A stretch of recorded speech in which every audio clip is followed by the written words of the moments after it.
அயோத்தியா காண்டம் chapter 50. Raman நகரத்திலேருந்து புறப்பட்டு போகும்போது நகர தேவதைய நமஸ்காரம் பண்ணி உத்தரவு வாங்கிட்டுதான் கிளம்பி இருக்கணும். ஆனா வேற காரியங்கள் எல்லாம் மனசு இருந்தபடியால அவர் அப்படி செய்ய முடியல. அதனால கோசலத்தினுடைய தென்புற எல்லைக்கு வந்த உடனே ரதத்தை நிறுத்தி அயோத்தி தேவதைய நமஸ்காரம் பண்ணி 14 வருஷங்கள் வனவாசம் செய்யறதாக ஆரம்பிச்ச காரியம் விக்னம் இல்லாமல் முடியணும் அப்படின்னு சொல்லி வேண்டிக்கிறார். நகரங்கள்ல ரொம்ப சிரேஷ்டமானது அயோத்தி. அவர் சொல்றார், அயோத்தியே, இஷ்வாகு வம்சத்து அரசர்களால் ஆளப்பட்ட நகரமே, உங்கிட்ட வசிக்கும் தேவதைகளையும் உன்னை காப்பாத்தும் தேவதைகளையும் உன்னையும் நமஸ்காரம் பண்ணி நான் உத்தரவு வாங்கிக்கிறேன்.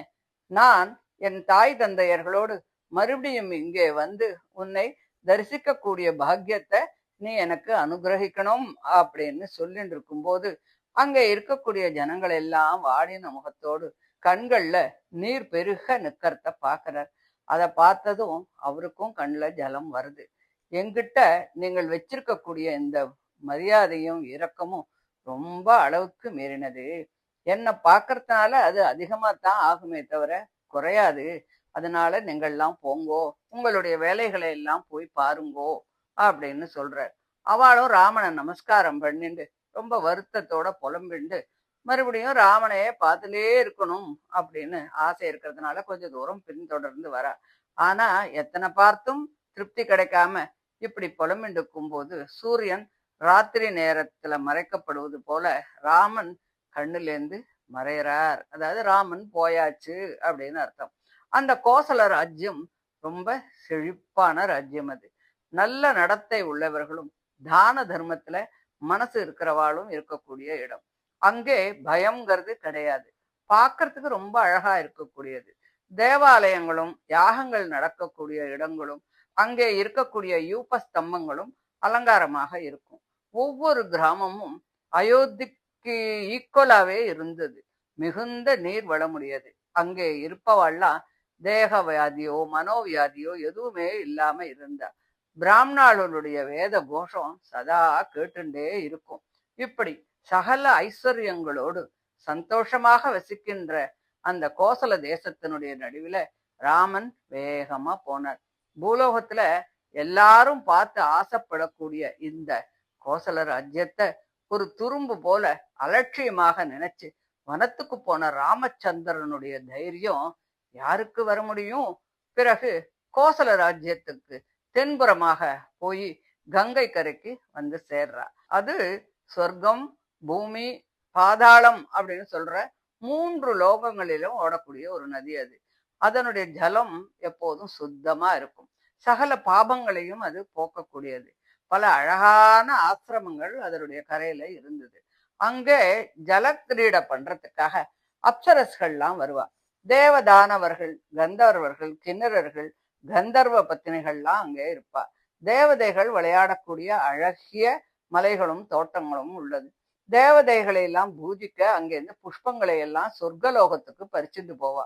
அதனுடைய ஜலம் கற்பாறைகள்ல விழும்போது அந்த சப்தம் எப்படி இருக்கும்னா ஒரு பொண்ணு கைகொட்டி சிரிக்கிறது மாதிரி இருக்குமாம். அந்த ஜலத்துல மிதந்து வரக்கூடிய அந்த நொரை அந்த பெண்களினுடைய சிரிப்பு போல இருக்குமாம். மேடு பள்ளங்கள்ல அந்த ஜலம் விழுந்து ஓடுற போது கருத்த பின்னல் ஜட போல இருக்குமாம். அந்த நீரில் ஏற்படக்கூடிய சுழலை பார்த்தா அவளுடைய தொப்புள் சுழல் போல இருக்குமாம். ஆழமான இடத்துல ஓடும்போது மிருதங்கத்தின் சப்தம் போல கேட்குமாம். கடினமான பாறைகளின் மேல ஓடும்போது இடி போல சப்தம் கேட்குமாம். அங்க தேவதைகள் வந்து ஸ்நானம் பண்ணுவாளாம். கரு நெய்தல் மலர்கள், விஸ்தாரமான மேடுகள், பளபளப்பான மணல் திட்டுக்கள் இதெல்லாம் கூட அங்கே இருந்துதான். சில இடத்துல அன்னங்களும் சக்கரவாக பறவைகளும் நீர்க்காகங்களும் சந்தோஷத்தினால சப்தம் போடுறதாம். சில இடத்துல கரைகள் இருக்கக்கூடிய மரங்கள் அதற்கெல்லாம் மாலை போட்டது போல இருக்காம். நீலோத்பலங்களும் தாமரைகளும் ஆம்பல்களும் செங்கழிநீர்களும் அப்படியே ஜலத்தை மறைச்சுன்னு இருந்துதான். அந்த ஜலம் அப்படியே மூடி போய் இருந்துதான். அதுலேருந்து தூளிகள்லாம் பரவி சில இடத்துல சேப்பா இருந்துதான். சில இடத்துல அப்படியே பார்க்கறதுக்கு ஸ்படிகம் போல சுத்தமா இருந்ததாம். பக்கத்துல இருக்கக்கூடிய காட்டுல திக்கஜங்களும் தேவதைகளுக்கு வாகனமான யானைகளும் மத யானைகளும் சப்தம் போட்டுன்னு இருந்ததாம். பழங்கள், புஷ்பங்கள், துளிகள், கொடிகள், பட்சிகள் எல்லாத்தோடும் அது ஒரு உத்தமஸ்ரீ அழகா அலங்காரம் பண்ணிண்டது போல இருந்துதாம். முதலைகளும் நீர் குரங்குகளும் பாம்புகளும் தண்ணியில இருந்துதாம். மகாவிஷ்ணுவின் திருவடிகளிலே பிறந்து சமுத்திரராஜனுக்கு பாரியையாக தான் மிகவும் பரிசுத்தமாக பிறருடைய பாவத்தை நாசம் செய்யக்கூடிய அந்த தெய்வ நதியின் கரையில சிருங்குவேரபுரம் அப்படிங்கிற ஒரு இடத்தை நோக்கி ராமலட்சுமணர்களும் சீதையும் போனான். அந்த புண்ணிய நதியை பார்த்ததும் ராமன், சுமந்திரரே ரதத்தை நிறுத்துங்கோ, நாம இன்னைக்கு இங்கேயே இருக்கலாம். அநேக பழங்கள், காய்கள், தளிர்கள், புஷ்பங்கள் இவைகளோடு கங்கை கரையில ஒரு பெரிய புங்கை மரம் தெரியறது இல்லையா, அதனுடைய அடியில நாம தங்கலாம், இந்த புண்ணிய நதிய நாம தரிசிக்கலாம் அப்படின்னு ராமன் சொல்றார். சுமந்திரர் ரதத்தை அங்க ஓட்டிட்டு போய் நிறுத்துறார்.